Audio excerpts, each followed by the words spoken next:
Board exam की तैयारी को और ज्यादा धार देने के लिए मैं लेकर आया हूं आज मैक्रो इकोनॉमिक्स के very short answer type questions, मतलब अति लघु उत्तरीय प्रश्न जो आपके एग्जाम में 1 नंबर में पूछा जाता है, 2 नंबर में पूछा जाता है। तो ऐसे क्वेश्चंस के आंसर कैसे लिखा जाए, तो आज की इस क्लास में हम बात करेंगे मैक्रो इकोनॉमिक्स के टॉप 50 ऐसे क्वेश्चन जो आपके बोर्ड एग्जाम में पूछे जा सकते हैं। ये पिछले कुछ सालों में पूछे जा सकते हैं, जा चुके हैं। ठीक है, तो एक एक करके हर एक क्वेश्चन की बात करते हैं। कौन कौन से क्वेश्चन है, चैप्टर वाइज मैंने अरेंज किया है, लगातार रिपीटेड क्वेश्चन है, इंपॉर्टेंट क्वेश्चन है। इन क्वेश्चनों को पढ़ लेंगे तो आपको और ज्यादा पढ़ने की जरूरत नहीं होगी, इस बात की गारंटी मैं दे सकता हूं।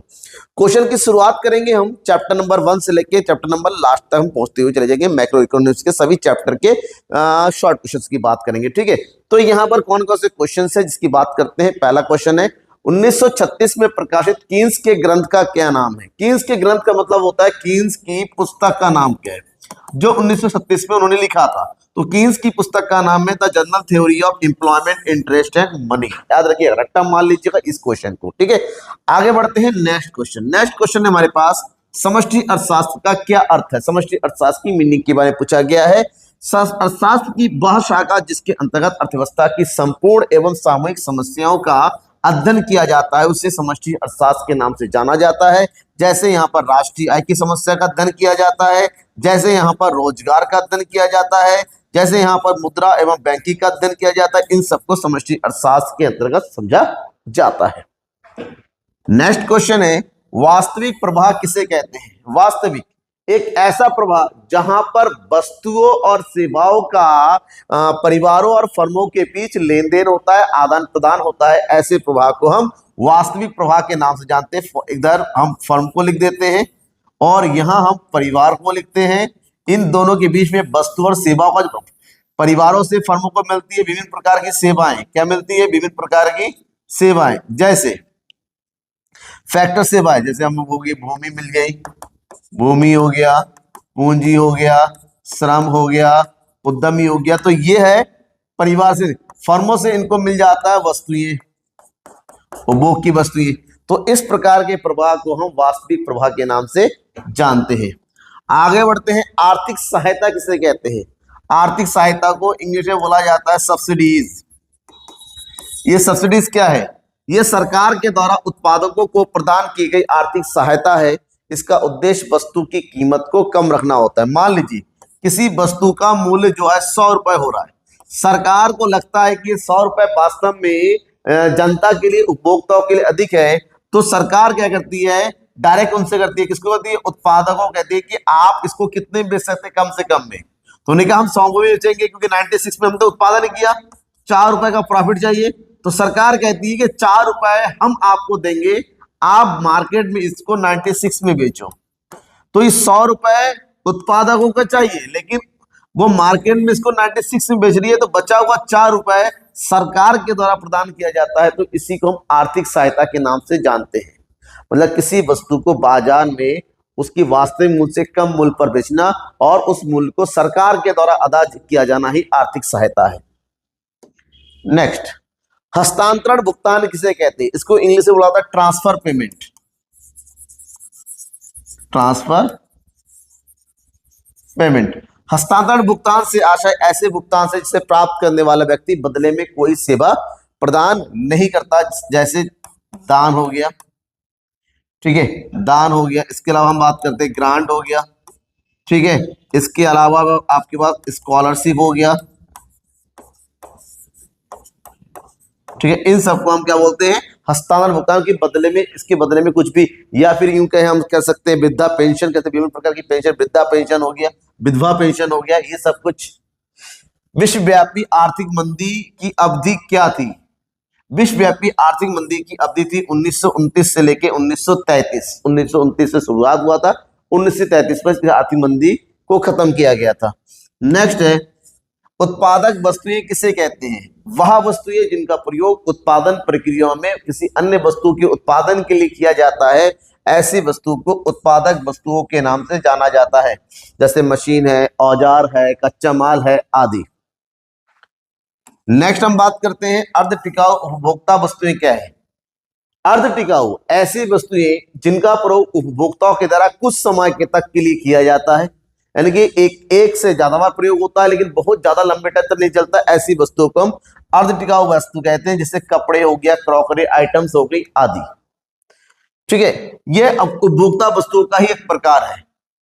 आय के चक्रीय प्रवाह को परिभाषित कीजिए।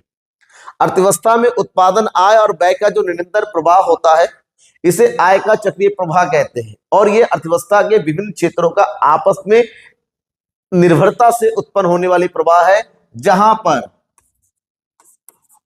वस्तुओं के उत्पादन करने के फलस्वरूप आयों का उत्पादन होता है, आय व्ययों को जनरेट करती है और व्यय पुनः उत्पादन को जनरेट किया जाता है। तो इस प्रकार के प्रवाह को आय के चक्रीय प्रवाह के नाम से हम जानते हैं। प्रति व्यक्ति आय क्या है? प्रति व्यक्ति आय एक देश की औसत आय, किसी भी प्रति व्यक्ति आय किसी देश की औसत आय होती है जो देश की कुल जनसंख्या से उस देश की कुल आय को भाग देकर प्राप्त की जाती है। मतलब साफ है, प्रति व्यक्ति आय जिसको पर कैपिटा इनकम के नाम से जानते हैं, देश की कुल राष्ट्रीय आय को देश की कुल जनसंख्या से भाग दिया जाता है और जो भी प्राप्त होता है उसे हम प्रति व्यक्ति आय के नाम से या पर कैपिटा इनकम के नाम से जानते हैं। नेक्स्ट है राष्ट्रीय आय को परिभाषित कीजिए। What is national income? राष्ट्रीय आय क्या है? किसी देश में एक लेखांकन वर्ष में देश के सामान्य नागरिकों के द्वारा अर्जित समस्त प्रकार की साधन आयों के योग को, जिसमें विदेशों से प्राप्त साधन आय शामिल होता है, को राष्ट्रीय आय के नाम से जाना जाता है। भारत में राष्ट्रीय आय की गणना किस संस्था द्वारा की जाती है? इस क्वेश्चन को कई बार पूछा जा चुका है। इसका आंसर है केंद्रीय सांख्यिकीय संगठन CSO के द्वारा। ठीक है, सेंट्रल स्टैटिस्टिकल ऑर्गेनाइजेशन के द्वारा जो है राष्ट्रीय आय की गणना की जाती है। सकल घरेलू उत्पाद से क्या आशा है? किसी भी देश की घरेलू सीमा के अंतर्गत देश के समस्त नागरिकों के द्वारा अंतिम वस्तु और सेवाओं के बाजार मूल्य के योग को घरेलू आय के नाम से जानते हैं। यहाँ पर सकल घरेलू आय मतलब किसकी बात कर रहे हैं हम? जीडीपी की बात करें, जीडीपी के अर्थ की बात कर रहे हैं। ठीक है, प्रचलन अधिशेष किसे कहते हैं? प्रचलन अधिशेष संपत्ति और उद्यम वृत्ति से प्राप्त आय के योग को प्रचलन अधिशेष कहते हैं। मतलब एक व्यवसाय को चलाते हुए व्यवसाय के मालिक को जो भी आय की प्राप्ति होती है, जिसमें किराया, ब्याज और लाभ, तो किराया, ब्याज और लाभ के योग को प्रचलन अधिशेष के नाम से जानते हैं, जिसको इंग्लिश में बोला जाता है operating surplus. That's clear, operating surplus. माल सूची किसे कहते हैं? माल सूची स्टॉक आबिके निर्मित वस्तुओं अथवा अर्धनिर्मित वस्तुओं अथवा कच्चे मालों का जो स्टॉक होता है, जो फर्म में एक वर्ष से अगले वर्ष तक रखा जाता है, उसे माल सूची कहा जाता है। ठीक है, अब क्या हो ना, उत्पादन प्रक्रिया में हमें सामान को स्टॉक करके रखना पड़ता है। वो स्टॉक जो आने वाले समय में प्रयोग हो सकता है, लेकिन उसको कंटिन्यू बना के रखा जाता है। इस स्थिति को हम माल सूची के नाम से जानते हैं। वस्तु विनिमय प्रणाली किसे कहते हैं? वस्तुओं के साथ प्रत्यक्ष लेन देन, प्रत्यक्ष अदला बदली की प्रणाली को वस्तु विनिमय के नाम से जाना जाता है। जैसे ए के पास कपड़े हैं और उसने कपड़े बी को दे दिया, और बी के पास अनाज है, कपड़े के बदले में बी ने अनाज दे दिया। तो इस प्रकार की प्रत्यक्ष अदला बदली की प्रणाली को ही वस्तु विनिमय प्रणाली के नाम से जानते हैं। नेक्स्ट है, वस्तु विनिमय प्रणाली की किन्हीं दो कमियों को बताइए। एक है दोहरे संयोग का अभाव। इस प्रणाली में दो व्यक्तियों का ऐसा जिनके पास एक दूसरे की आवश्यकता की वस्तु हो, दोनों ही उसको एक्सचेंज करने के लिए तैयार हो, बड़ा मुश्किल होता है। दूसरा, वस्तु विभाजन में कठिनाई। वस्तुओं को आपस में कैटेगराइज, ये महंगा, ये सस्ता है, ये उपयोगी है, तो इसमें बड़ी परेशानी होती थी। भारत में मुद्रा का निर्गमन कौन करता है? भारत में मुद्रा का निर्गमन भारत की केंद्रीय bank reserve bank of India, जिसको हम भारतीय रिजर्व बैंक के नाम से जानते हैं, इनकी शॉर्टकट बोलते हैं, RBI के द्वारा जारी किया जाता है। ठीक है, नेक्स्ट है दोहरे संयोग की आवश्यकता का क्या अर्थ है? दोहरा संयोग coincidence, double coincidence of bonds बोला जाता है इसको इंग्लिश में। दोहरे संयोग की आवश्यकता का अर्थ है दो व्यक्तियों का इस प्रकार से होना कि दोनों के पास एक दूसरे की आवश्यकता की वस्तु हो और दोनों ही उसको एक्सचेंज करने के लिए तैयार हो। ऐसी स्थिति को दोहरे संयोग की आवश्यकता के नाम से जाना जाता है। व्यावसायिक बैंक किसे कहते हैं? क्वेश्चन नंबर 20 है। 20 क्वेश्चन पढ़ चुके हैं अब तक हम, ठीक है। ऐसे ही और 30 क्वेश्चन पढ़ना है।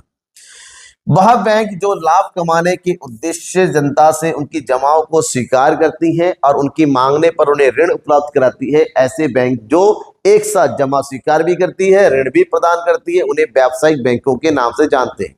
अब क्वेश्चन ये बनता है कि व्यावसायिक बैंकों को व्यावसायिक बैंक ही क्यों कहा जाता है? क्योंकि ये सारी क्रियाएं व्यावसायिक बैंक लाभ कमाने के उद्देश्य, व्यावसायिक बैंक एक लाभ कमाने वाली संस्था है, ना कि समाज सेवा की संस्था, इसलिए इसको व्यावसायिक के नाम से जानते हैं।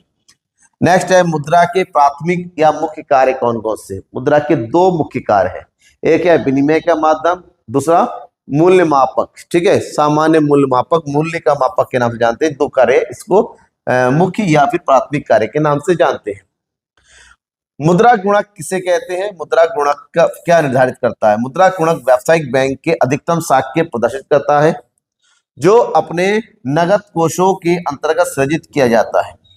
इसकी गणना कैसे किया है? मुद्रा गुणक की गणना करने के लिए फॉर्मूला लिखा जाता है 1 नगद कोष अनुपात, यानी कि LRR, CRR, इसको 1 LRR भी लिख सकते हैं, ठीक है। इसके द्वारा ही हम क्या कहते हैं, साख का कितना सृजन है कैलकुलेट कर सकते हैं। केंद्रीय बैंक किसे कहते हैं? केंद्रीय बैंक बैंकिंग प्रणाली का सर्वोच्च बैंक होता है, जो अपने अंदर के समस्त बैंकों या वित्तीय संस्थानों को नियमित करती है, नियंत्रित करती है, दिशा निर्देशित भी करती है। केंद्रीय बैंक के किन्हीं दो प्रमुख कार्यों को लिखिए। केंद्रीय बैंक के प्रमुख कार्य: देश के लिए नोटों को निर्मित करना, बैंकों के बैंक के रूप में कार्य करना, सरकार के बैंकर के रूप में करना, ये केंद्रीय बैंक के प्रमुख कार्य है। बैंक दर किसे कहते हैं? बैंक दर वह दर होता है जिस दर पर केंद्रीय बैंक अपने सदस्य व्यापारिक बैंकों को दीर्घकालीन ऋण उपलब्ध कराती है, उसे हम क्या बोलते हैं? बैंक दर के नाम से जानते हैं, इंग्लिश में बोलते हैं बैंक रेट। निकट मुद्रा को परिभाषित कीजिए। वह मुद्रा जिसका प्रयोग लेन देन के लिए नहीं किया जाता है, किंतु इसे मुद्रा के रूप में बड़ी सरलता से तथा मुद्रा में हानि के बिना, हानि लिखा हुआ सॉरी यहाँ पर, हानि के बिना आसानी से मुद्रा में परिवर्तित किया जा सकता है, उसे हम निकट मुद्रा के नाम से जानते हैं। फॉर एग्जांपल सोना निकट मुद्रा है, क्योंकि इसको बहुत जल्दी सोने में मुद्रा, या फिर किसी प्रकार का बॉन्ड, ठीक है, सिल्वर, ये सब मुद्रा के रूप में प्रयुक्त हो सकता है। मुद्रा तो नहीं है, तो इसको निकट मुद्रा यानी कि नियर मनी के नाम से जानते हैं। मुद्रा की पूर्ति से क्या अभिप्राय है? मुद्रा की पूर्ति का देश की जनता के पास एक निश्चित समय पर जो भी कुल मुद्रा होती है उसको मुद्रा की पूर्ति कहते हैं, जिसमें हम क्या शामिल करते हैं? समस्त प्रकार की मांग जमाएं और सब प्रकार की नगदी जो लोगों के पास होती है इसको शामिल करते हैं। जब साख का विस्तार करना हो तो केंद्रीय बैंक किस प्रकार की बैंक दर नीति का, साख का विस्तार का मतलब होता है देश में क्या बढ़ाना होता है? मुद्रा पूर्ति में वृद्धि। साख का विस्तार का मतलब होता है मुद्रा पूर्ति में वृद्धि करनी है। तो मुद्रा की पूर्ति में वृद्धि जब होता है जब ऋण वगैरह सस्ता हो जाता है, इसके लिए सस्ती बैंक दर नीति का प्रयोग किया जाता है। आगे, समग्र मांग से क्या अभिप्राय है? किसी अर्थव्यवस्था में वस्तुओं और सेवाओं के लिए मांग के कुल योग को समग्र मांग कहा जाता है। मतलब किसी अर्थव्यवस्था में जो भी वस्तुएं उपलब्ध होती हैं एक अर्थव्यवस्था में, तो सभी लोगों की मांगों का योग को क्या कहते हैं? कुल मांग, समग्र मांग या फिर सामूहिक मांग के नाम से। कुल मांग, समग्र मांग, सामूहिक मांग एक ही चीज है, घबराना नहीं आपको। शॉर्टकट में इसको एडी कहते हैं और इंग्लिश में बोलते हैं एग्रीगेट डिमांड। स्वतंत्र उपभोग, ऑटोनोमस कंजप्शन, ऑटोनोमस कंजप्शन सीवार किसे कहते हैं? आय के जीरो होने पर भी, यानी कि आय जब शून्य होती है, शून्य आय स्तर पर भी जो भी उपभोग किया जाता है, मान ली आपकी इनकम जीरो है, लेकिन उसके बावजूद भी अगर आप 20 रुपए खर्च कर रहे हैं तो इसको हम क्या बोलते हैं? स्वतंत्र उपभोग कहते हैं, क्योंकि उपभोग कभी भी जीरो नहीं हो सकता, जिंदा रहने के लिए कुछ ना कुछ खर्च होता है। तो इसी को हम स्वतंत्र या फिर स्वायत्त या फिर ऑटोनोमस कंजप्शन के नाम से जानते हैं। जेबीसी का बाजार नियम क्या कहता है? जेबीसी का बाजार नियम कहता है कि किसी अर्थव्यवस्था में पूर्ति अपनी मांग का सृजन स्वयं कर लेती है। पूर्ति से मांग का सृजन होता है, यही जेबीसी, जिसको प्रतिष्ठित रोजगार सिद्धांत के नाम से जाना जाता है। प्रभावपूर्ण मांग क्या है? प्रभावपूर्ण मांग उस संपूर्ण व्यय को व्यक्त करती है जो कि रोजगार के किसी स्तर पर किए गए कुल उत्पादन किया जाता है। जिस बिंदु पर कुल मांग और कुल पूर्ति जिस बिंदु पर कुल मांग और कुल पूर्ति आपस में क्या होते हैं? बराबर होते हैं, उस बिंदु को प्रभावी मांग के नाम से जानते हैं। मतलब साफ है, एक ऐसा पॉइंट जहां पर एग्रीगेट डिमांड और एग्रीगेट सप्लाई आपस में क्या हो? बराबर हो, उसको हम प्रभावी मांग के नाम से जानते हैं। सीमांत उपभोग प्रवृत्ति एमपीसी किसे कहते हैं? यह क्या है? आय में होने वाले परिवर्तन तथा उपभोग में परिवर्तन के बीच के जो आनुपातिक संबंध होता है, कि सबको पता है आय में परिवर्तन होगा तो उपभोग में भी परिवर्तन होगा। तो आय में परिवर्तन और उपभोग में परिवर्तन के बीच के संबंध को ही सीमांत उपभोग प्रवृत्ति कहते हैं, और जिसको कैलकुलेट किया जाता है MPC equal to delta C upon delta Y. ये फॉर्मूला प्रयोग किया जाता है। गुणक को परिभाषित कीजिए। गुणक किसे कहते हैं? निवेश में होने वाले परिवर्तन के साथ आय में होने वाले परिवर्तन के अनुपात को गुणक कहते हैं। मतलब एक अर्थव्यवस्था में जितना भी निवेश किया जाता है, निवेश की तुलना में उसके आय में जितने गुना अधिक वृद्धि होती है, उसे हम गुणक के नाम से जानते हैं। इसको नॉर्मली निवेश गुणक कहा जाता है। अनैच्छिक बेरोजगारी क्या है? किसे कहते हैं? अनैच्छिक बेरोजगारी वह स्थिति है जिसमें लोग प्रचलित मजदूरी दर पर काम करने के लिए तैयार होते हैं, परंतु उन्हें कोई कार्य नहीं मिलता। जैसे मैं स्किलफुल हूँ, अनुभवी हूँ, मैं चाहता हूं मुझे काम मिले, मैं कोई भी दर पर काम करने के लिए तैयार हूं, लेकिन उसके बावजूद अगर कार्य नहीं मिलता है, उसको अनैच्छिक, यानी कि इच्छा तो है लेकिन काम नहीं मिल रहा है इसलिए बैठी हुई है, इसको अनैच्छिक बेरोजगारी के नाम से हम जानते हैं। जब सीमांत बचत प्रवृत्ति शून्य हो, जब सीमांत बचत प्रवृत्ति शून्य हो तो सीमांत उपभोग प्रवृत्ति का मूल्य क्या होगा? तो यहाँ पर सिंपल सा एक फॉर्मूला है, MPC equal to 1 minus MPS. तो अगर ये शून्य है तो एमपीसी हमारा कितना हो जाएगा? 1 हो जाएगा, याद रखिएगा। नेक्स्ट है न्यून मांग क्या है? न्यून मांग डिफिसिएंट डिमांड कहते हैं। यह एक अर्थव्यवस्था की ऐसी स्थिति होती है जहां पर जितना आवश्यक मांग होती है, संतुलन के लिए आवश्यक मांग के से वास्तविक मांग कम होता है। मतलब इस स्थिति में जितनी मांग होनी चाहिए पूर्ति के हिसाब से नहीं होती है, तो उसको हम न्यून मांग के नाम से जानते हैं। स्फीतिक अंतराल किसे कहते हैं? स्फीतिक अंतराल वास्तविक सामूहिक मांग जिस सीमा तक पूर्ण रोजगार के लिए आवश्यक मांग से अधिक होता है, मतलब एक ऐसी स्थिति जहां पर सामूहिक मांग सामूहिक पूर्ति की तुलना में अधिक होता है, तो उस स्थिति को, दोनों के बीच के अंतर को स्फीतिक अंतराल के नाम से जानते हैं। मतलब जितना मांग होना चाहिए, मांग उससे ज्यादा है तो वास्तविक, आवश्यक से तुलना में वास्तविक जितना ज्यादा होता है उसको स्फीतिक कहते हैं। बजट से क्या तात्पर्य है?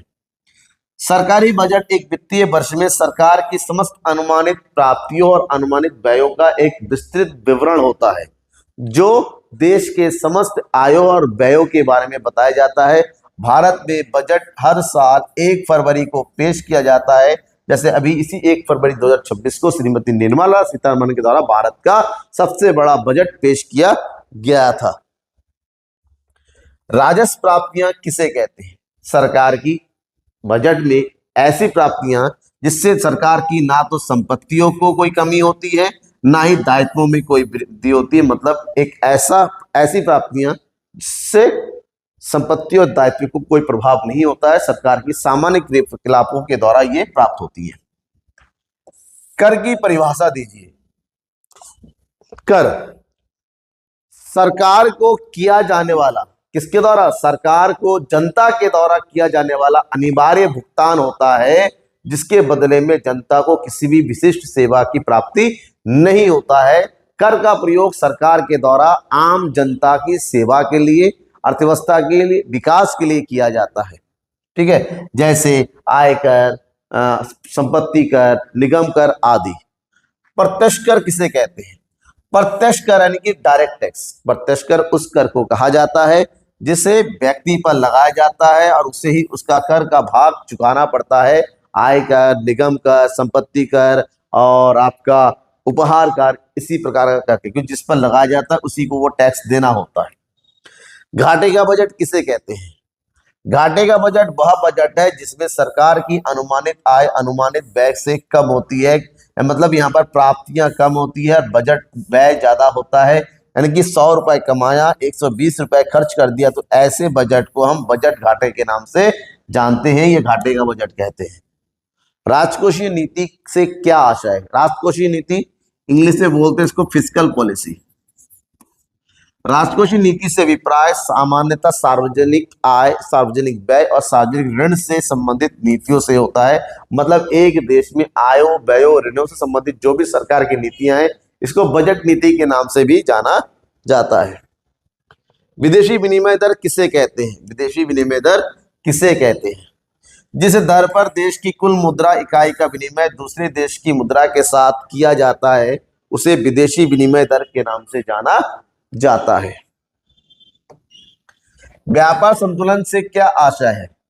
दो देशों के मध्य दृश्य वस्तुओं के आयात और निर्यात के लेखा जोखा को व्यापार संतुलन या व्यापार शेष कहते हैं। इस प्रकार हम कह सकते हैं यहाँ पर कि व्यापार शेष बराबर वस्तुओं के निर्यात माइनस वस्तुओं के आयात होता है। और ये निर्यात आयात बराबर भी हो सकता है, निर्यात ज्यादा आयात कम, या आयात ज्यादा निर्यात कम, कुछ भी, क्योंकि यहाँ पर केवल और केवल दृश्य वस्तुओं को ही शामिल किया जाता है। संतुलन भुगतान से क्या आशय? संतुलन भुगतान कह सकते हैं या भुगतान शेष के नाम से जाना जाता है, हम कह सकते हैं इसको एक देश के भुगतान संतुलन उस देश का विशेष विश्व के साथ किए गए सभी प्रकार के आर्थिक लेन देनों या आर्थिक सौदों का विस्तृत विवरण होता है जो एक निश्चित समय अवधि के लिए तैयार किया। इसके अंतर्गत देश का वित्त के साथ किए गए सभी प्रकार के लेन देनों का एक वित्तीय लेखा जोखा रखा जाता है। प्रॉपर क्या आया, क्या गया, कितना एक्सपोर्ट किया, इतना सब कुछ। विदेशी विनिमय बाजार की परिभाषा दीजिए।